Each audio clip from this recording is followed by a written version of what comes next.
And hey everyone, welcome back to the channel. What a wild week it's been. The World Economic Forum just wrapped up in Davos, and as always, the world's biggest political heavyweights showed up, talking, posing, and giving speeches like they've got all the answers. But when it came to the UK's crew, total confusion. We had Yvette Cooper out there looking completely lost when Greenland came up. Seriously, she had no clue. Then Rachel Reeves tried giving the US advice on managing their finances. Like, really? You can't make this stuff up. It's almost like watching a political comedy unfold live on stage. But in the middle of all this chaos, something actually worth listening to happened. I've been giving major respect to the US lately, especially for calling out the UK's growing problem with silencing free speech. And guess what? Trump himself came forward again, slamming the rise of illegal migration and sending a serious warning about what's happening across borders. Now, one of Trump's close allies has stepped in, and wow! He dropped a fiery speech calling out Britain for trying to muzzle free expression. That's the kind of talk that shakes things up. The truth's spilling out on a global level now, and the UK's image is taking some real hits. Let's dive into this clip because it's one you've got to see. But before we roll it, smash that like button and hit subscribe. You don't want to miss what's coming next. Under the Online Safety Act, was that just in 1 year? Or is that since it... That was in 2023 alone. Okay. But that isn't just under the Online Safety Act. So I think what's particularly insidious and particularly relevant about statutes like the OSA and the DSA is that these are portals through which existing censorship laws get applied to the internet. So a lot of these Brits are arrested under existing statutes, like there's a Communications Act, there's a law against inciting quote-unquote racial or religious hatred, and we, I think, have differences of opinion about what amounts to incitement in America versus the UK. But so, for example, you had a comedian called Graham Linehan who tweeted that if a woman sees a penis in a ladies' room, she should feel free to kick that guy in the balls. And that's something a lot of comedians say, and I think it channels an impulse that a lot of Americans and Europeans would frankly consider common sense. But he was dragged out of the airport like a terrorist, had his devices confiscated, was thrown in jail overnight, and lost access, my understanding is, to his heart medication, if I recall correctly. And because this was an incitement to violence? Because this offended some existing law against provocative speech in the UK. And the Online Safety Act is a device through which all of those existing laws get applied to the internet. You had another case in the UK where Joey Breton, a footballer, called somebody a bike nonce, which nonce is not an American term, but I imagine you're insinuating someone is effeminate for riding a bike so much or in the manner that he rides the bike. And that resulted in a suspended prison sentence, but still a prison sentence. Because he called somebody zesty.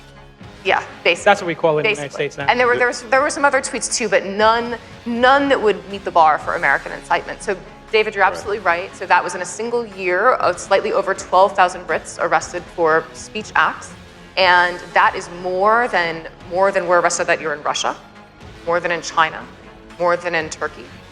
And when you talk to Brits about this, you're absolutely right. Most of the British people that you talk to say this is totally unacceptable. And if you look at the polls in the UK, you see public sentiment against this kind of thing. But I've had, both public and private engagements with regulators in these countries, and the defense you hear is, well, we have a less chilling, less totalitarian environment than China, so maybe more people are willing to break the rules, more people are willing to offend. But if you arrest 12,000 people a year for speech and you're raising children in an ecosystem where you can be dragged out of the airport for offending the dogmas of transgender activism, then you might not have a different culture than China for long. And why should the United States be paying to defend your country and support it in fighting, say, a proxy war against Russia, if that's basically the values that are being enforced? Right, exactly. When we interact with our NATO allies in the NATO context, we hear a lot about our shared history and shared values. And it's time to ask, what values do we still share? Wow, that was a straight-up perfect breakdown of what's really going down in the UK right now. When she laid it out like that, especially compared to how Americans see things, it hit hard. Take the situation with Joey Parton, for example. The guy called someone a bike nun and somehow ended up with a suspended prison sentence. Seriously. Then there was that thing he said about Amy Aluko. Again, all this counted as so-called speech crimes. And here's the crazy part. As the American speaker pointed out, they don't even have that kind of term over in the States. Over there, it's basically like calling someone zesty. Imagine facing jail time just for saying someone's a little zesty. That's wild. But that's the reality we're in right now, and honestly, both Americans and British citizens are stunned by how far it's gone. It wasn't always like this, though. This whole situation blew up under the current Labour government. That's when things started spiralling.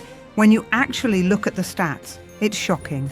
Around 12,000 Brits got arrested in just 1 year for what they're calling speech acts. Let that sink in. That's more arrests than in China, Russia and Turkey, countries that everyone usually labels as authoritarian. So you've got to ask, who's really acting like the control freaks here? People usually point fingers at China or Russia, but now Britain's leading the pack in locking people up for words. That's insane. No wonder the US is paying attention and stepping in with their take on free speech, and honestly, I'm glad they are. Someone's got to apply pressure and call this out for what it is, a serious attack on expression in a country that's supposed to stand for freedom. But here's where it gets even messier. They're not just coming after people in the UK anymore, they're going after American companies too. That's exactly why the US is stepping in. The UK's Online Safety Act wasn't just about protecting people online. It's being used to punish US-based companies and even individuals for what they say. Imagine that, trying to criminalise people who don't even live in Britain just because their words are labelled offensive under this law. That's wild. And credit where it's due, the Trump administration saw through this nonsense early on.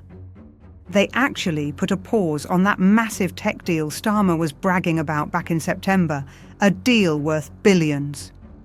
But the US hit the brakes because of concerns over the Online Safety Act, and honestly, that was the right move. Sometimes, standing up to bad policies means walking away from big money, and they did exactly that. I've got to say, it's been refreshing to see American voices calling this out week after week. They keep shining a big, bright spotlight on what's happening, and they're not letting it slide. This issue's still massive and totally out of control. When a country like Britain racks up more arrests for so-called speech crimes than places like Russia or China, that's beyond unbelievable. People are starting to say, well, you're not that different from China anymore. And honestly, it's hard to argue with that when you look at the numbers. And honestly, things are getting really uneasy right now. When you look at Starmer's latest moves, like that huge Chinese mega embassy project he's been cozying up to, it's raising major red flags. Then you've got him handing over access to a key military base to an ally linked with China. That's not just risky, that's downright alarming. It feels like the UK's slowly sliding closer and closer into China's orbit, and everyone should be paying attention to that. Yeah, there's been a temporary U-turn on the whole digital ID plan, but let's be real, these kinds of ideas don't just vanish. They sound like something straight out of the Chinese or Russian playbook.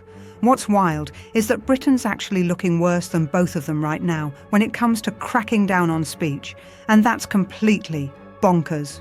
Credit where it's due, though. Sarah Rogers absolutely nailed it by speaking out so boldly about this in front of the whole world. This is the kind of thing everyday people here are living through. I mean, take Graham Lyon, arrested by armed police at the airport just for something he said on social media while in the US. That's insane. And Joey Barton's case, just as shocking. And don't forget Lucy Coney, locked up for over a year for so-called speech crimes. It's madness, and it's happening right here in the UK. It's good to see more people calling this out, but we've got to keep the pressure on.